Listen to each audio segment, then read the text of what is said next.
Hey everybody, how's it going? I'm the two-wheel teacher, and this is the 2019 Harley-Davidson Softail Low Rider. I'm checking it out here at Tallahassee Harley-Davidson, and today I'm going to be doing a walk around, review, and a test ride. Let's go.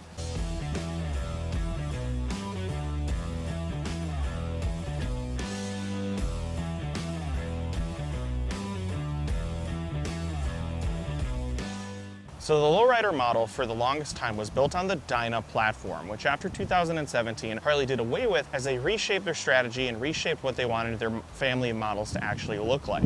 But they didn't do away with all the different model build styles that they were putting on the Dyna platform, and instead they took some of them and put them on the Softail platform like this Low Rider. Let's go ahead and take a closer look. So the Softail Low Rider is sort of built and meant to evoke that classic vintage Harley-Davidson motorcycle look and aesthetic. Obviously from the name Low Rider, you do end up with about a 27-inch seat height, so this is sort of a low-slung, really comfortable bike to sit on. You get mid-mounted controls, you get the stock handlebars that you expect to come on a stock cruiser Softail, and you get a lot of chrome all over the place. You got chrome on, obviously, the mufflers, you got a chrome intake cover, you've got chrome headers, you've got chrome bracketing here along the back, you've got chrome around your turn signals, you've got chrome on the front, you've got chrome down the dash, you've got chrome on this derby and primary cover, and you've even got chrome here on your triple tree. So there's a lot of chrome on the bike to give it that extra sense of flash and vintage appeal. But a bunch of chrome details are not the only thing that give this particular Low Rider its flash and its sense of style.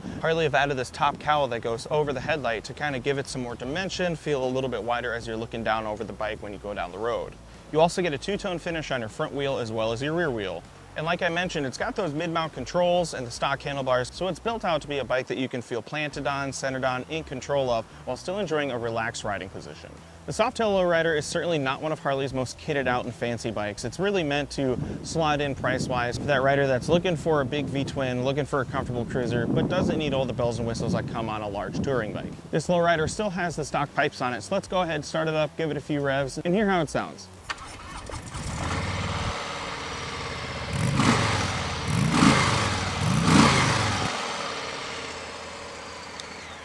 All right, well that's enough looking. Let's go ahead and get her out on the road, see how she rides.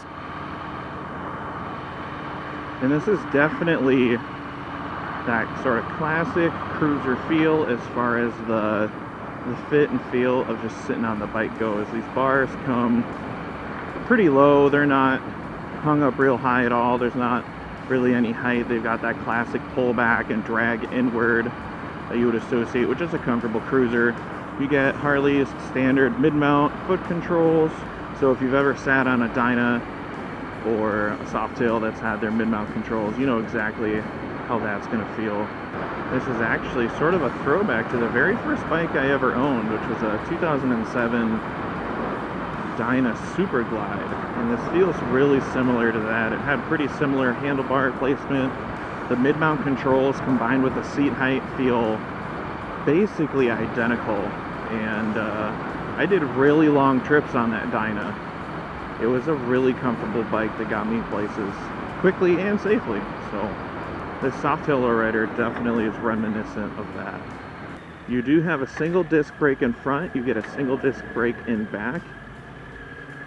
Some people probably wonder what's really the big difference in brake response, and it's noticeable on the front brake. Most Harleys have just a single in the rear anyway, so your rear brake response isn't going to be any different because you really only get one rear braking arrangement. But the front brake feels really bitey despite only having the one disc brake on the front. The gear changes are really smooth. The gear lever is really, really reactive. You know, you're not going to accidentally tap yourself into the next gear or the previous gear just by touching the lever, but you don't have to really work to get it to shift. The clutch feels really good as far as where the grab point is. I'm sitting at a red light and I am flat footing it and then some. I've actually got some bend in my knees, so it's definitely that Low Rider sort of low-slung cruiser feel.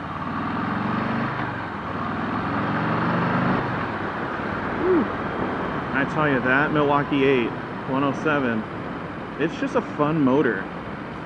I really loved, I had the is a 2007 Dyna, so it had the 96 cubic inch twin cam in it, and that always felt bitey, and because there wasn't really a lot of weight on the frame, always felt really responsive. And of course my Street Glide's a 2013, so it's got the 103 twin cam in it, and that feels even more responsive, and I've done a little bit of work to it as well. But I tell you what, every time I get on one of these Milwaukee Eights, I'm just blown away by the engine response. I know I mentioned that sort of cowl top that sits on top of the headlight, and it's really neat. I rode a Fat Boy the other day, and it's reminiscent. It's that same shape, that same sort of profile. It doesn't sort of encapsulate the entire front end with the headlight, but it does sort of give it that broader, sort of brawnier width that I think is a pretty cool addition. Yes, this is definitely a fun, very comfortable bike. You know, if you're just looking for a bike to cruise around on, you know, maybe do some day trips, that sort of thing, this is the perfect package for that. You want a commuter, you want a bike night bike, you want to be able to just take yourself out, this is the way to do it. All right, everybody, there you have it. That's my review, walk around, and test ride of this 2019 Harley-Davidson Softail Low Rider. What do you guys think about this bike? Make sure to let me know down in the comments. And until next time, I'm the two-wheel teacher, and I'll see you on the road.